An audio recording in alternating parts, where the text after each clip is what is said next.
श्री रघुबीर भक्त हितकारी, सुन लीजिए प्रभु अरज हमारी। निश दिन ध्यान धरे जो कोई, तासम भक्त और नहीं होई। कहते हैं दोस्तों कि जिनके मन श्री राम है, भाग्य में उनके वैकुंठ धाम है, और उनके चरणों में जिसने जीवन वार दिया, संसार में उसी का कल्याण है। Good morning Hindustan. जी हाँ, नमस्कार, प्रणाम, आदाब, जय हिंद हिंदुस्तान। दोस्तों, आप सभी को अतुल महिंद्रास की तरफ से अयोध्या में भव्य राम मंदिर के भूमि पूजन की ढेरों शुभकामनाएं। तो आइए दोस्तों, आज भगवान श्री रामचंद्र जी पे चर्चा करते हैं और देखते हैं कि आज हम उनके जीवन से क्या कुछ ऐसा सीख सकते हैं जो हमारे जीवन को और भी ज्यादा सुंदर और सफल बना दे। दोस्तों, श्री रामचंद्र जी की सभी चेष्टाएं धर्म, ज्ञान, नीति, शिक्षा, गुण, प्रभाव सभी रहस्य से भरी हुई हैं। उनका व्यवहार देवता, ऋषि, मुनि, मनुष्य, पक्षी, पशु आदि सभी के साथ ही प्रशंसनीय, अलौकिक और अतुलनीय है। देवता, ऋषि, मुनि और मनुष्यों की तो बात ही क्या,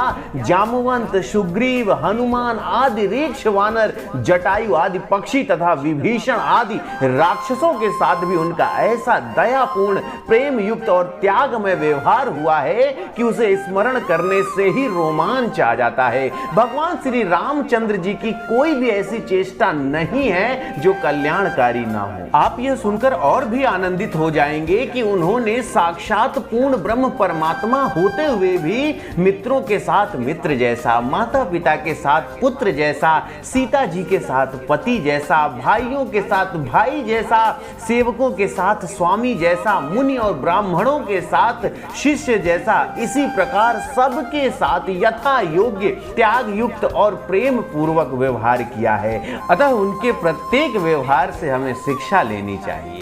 श्री रामचंद्र जी के राज्य का तो कहना ही क्या दोस्तों, उनकी तो संसार में कहावत सी हो गई है कि जहां भी सबसे बढ़कर सुंदर शासन होता है, वहां कहते हैं कि भैया यहां तो राम राज्य है। जी हां, उनको राम राज्य की उपमा दी जाती है। दोस्तों, श्री रामचंद्र जी के राज्य में प्रायः सभी मनुष्य परस्पर प्रेम करने वाले तथा नीति, धर्म और सदाचार से ईश्वर की भक्ति करने में तत्पर रहने वाले थे। वो सब अपने अपने धर्म का पालन करने वाले थे। प्रायः सभी उदार चरित्र और परोपकारी थे।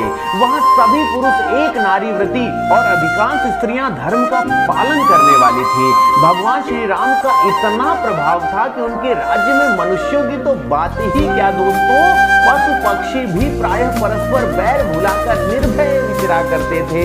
भगवान श्री राम के चरित्र बड़े ही प्रभावोत्पादक और अलौकिक थे। दोस्तों, हमारी भारतीय संस्कृति के अनुसार भाइयों के साथ प्रेम पूर्ण व्यवहार होना चाहिए। इसकी शिक्षा हमें रामायण में श्री राम, श्री लक्ष्मण, श्री भरत और श्री शत्रुघ्न के चरित्रों से स्थान स्थान पर मिलती है। उनकी प्रत्येक क्रिया में स्वार्थ, त्याग और प्रेम का भाव झलक रहा है। श्री राम और भरत के स्वार्थ त्याग की बात क्या कही जाए। श्री रामचंद्र जी का प्रत्येक संकेत, चेष्टा और प्रसन्नता भरत के राज्याभिषेक के लिए और भरत की श्री राम के राज्याभिषेक के लिए।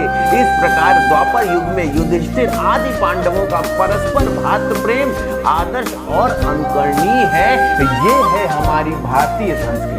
दोस्तों, रामचरितमानस एक ऐसा ग्रंथ है जहां पे भगवान श्री राम के चरित्र का चित्रण जितने प्रभावशाली तरीके से किया गया है, उतने ही प्रभावशाली तरीके से भगवान राम के माध्यम से जीवन को जीने का तरीका भी बताया गया है। दोस्तों, रामचरितमानस में लिखा है कि नाथ दैव कर कवन भरोसा, नाथ दैव कर कवन भरोसा, शोषी सिंधु करिय मन रोसा, और कादर मन कहूं एक आधारा, दैव दैव आलसी पुकारा। दोस्तों, रामचरितमानस की यह चौपाई उस समय को बताती है जब भगवान राम सागर पार करने के लिए सागर से रास्ता मांगने के लिए ध्यान करने जा रहे थे।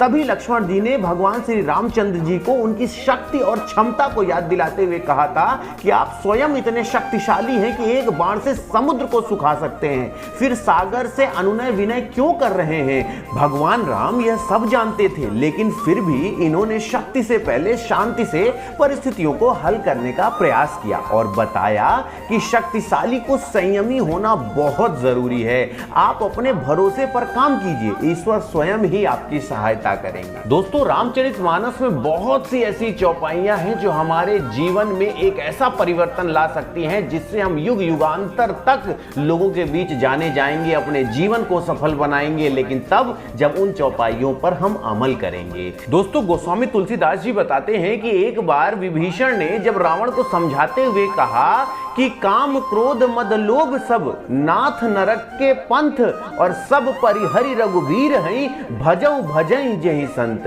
विभीषण जी रावण को पाप के रास्ते पर आगे बढ़ने से रोकने के लिए समझाते हैं और कहते हैं कि काम क्रोध अहंकार लोभ आदि नरक के रास्ते पर ले जाने वाले हैं। काम के वश में होकर आपने जो सीता देवी का हरण किया है और आपको जो बल का अहंकार हो गया है वह आपके विनाश का रास्ता है। जिस प्रकार साधु लोग सब कुछ त्याग कर भगवान का नाम जपते हैं, उसी प्रकार आप भी श्री राम के हो जाएं। मनुष्य को भी इस लोक में और परलोक में सुख शांति और उन्नति के लिए इन पाप की ओर ले जाने वाले तत्वों से बचना चाहिए। दोस्तों, अभी कुछ दिन पहले ही आपने फ्रेंडशिप डे मनाया था। अगर मैं इस दुनिया में सच्ची मित्रता की बात करूं तो वो हमें श्री रामचंद्र जी से सीखनी चाहिए। श्री रामचरितमानस में ये बात भी लिखी गई है कि जे न मित्र दुख हो ही दुखारी तिनहि विलोकत पातक भारी और निज दुख गिरि सम रज करि जाना मित्रक दुख रज मेरु समाना।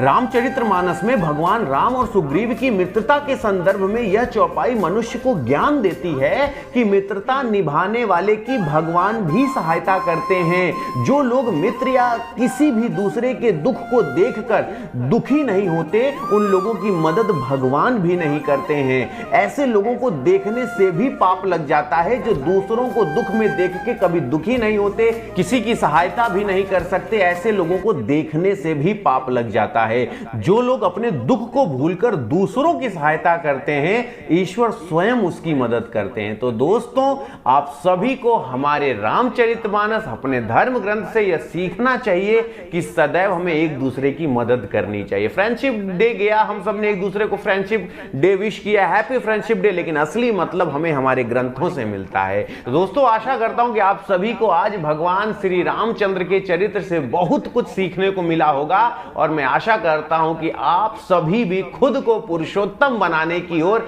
अग्रसित करने का प्रयास करेंगे, जीवन में और भी जबरदस्त और शानदार व्यक्ति बनने का प्रयास करेंगे और जीवन में एक नया अलख जगाएंगे। तो इसी के साथ आपके अपने अतुल सर आज आपसे अलविदा लेते हैं और आपको यह बता देना चाहता हूं कि आपके पास यदि कोई भी कहानी, कोई मोटिवेशनल स्टोरी, कुछ भी आपके पास है तो आप मुझे मेरे टेलीग्राम चैनल मोटिवेशनल गुरु अतुल सर पर आप मुझे भेज सकते हैं, जिसे मैं पूरे हिंदुस्तान को सुनाऊंगा। तो thank you so much for your love, support and respect. सदा खुश रहें, मस्त रहें, सलामत रहें और ऐसे ही सदा अपने जीवन को सुंदर सफल बनाते रहें, सदा संस्कारिक रहें और अपने जीवन में आगे बढ़ते रहें। Thanks a lot, thank you so much.